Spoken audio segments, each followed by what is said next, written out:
Bienvenue dans la nouvelle exposition du Palais de Tokyo intitulée Le bord des mondes. Alors une exposition pour le moins originale puisqu'elle ne représente aucun artiste à proprement parler. Ce sont des inventeurs, des créateurs, des visionnaires qui exposent leurs œuvres.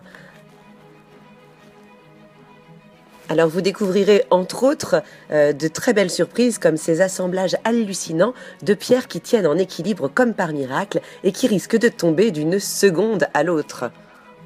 Vous rencontrerez aussi les créatures de plage absolument saisissantes mais aussi effrayantes de Theo Jansen qui se déplacent sans électricité et qui l'abandonnent tous les étés sur les plages en attendant de voir comment elles vivent.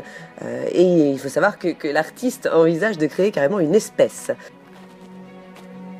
Et puis il y a aussi l'attrape-nuages développé dans les régions arides qui capte jusqu'à 15 litres d'eau par jour alors qu'il ne pleut pas.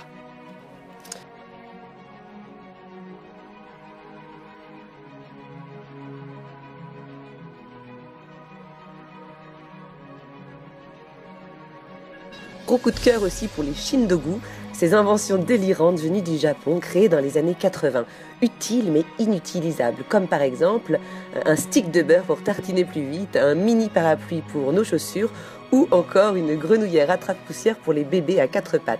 C'est un véritable phénomène au Japon et on décompte aujourd'hui plus de 1000 spécimens uniques.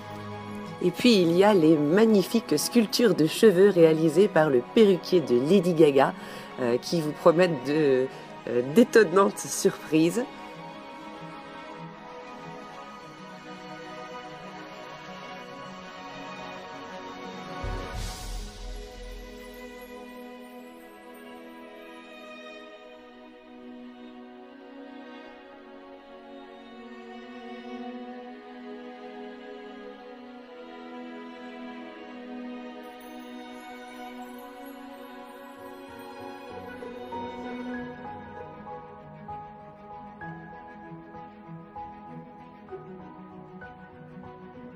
Sans oublier des robots humanoïdes qui nous font sursauter tellement ils semblent vrais.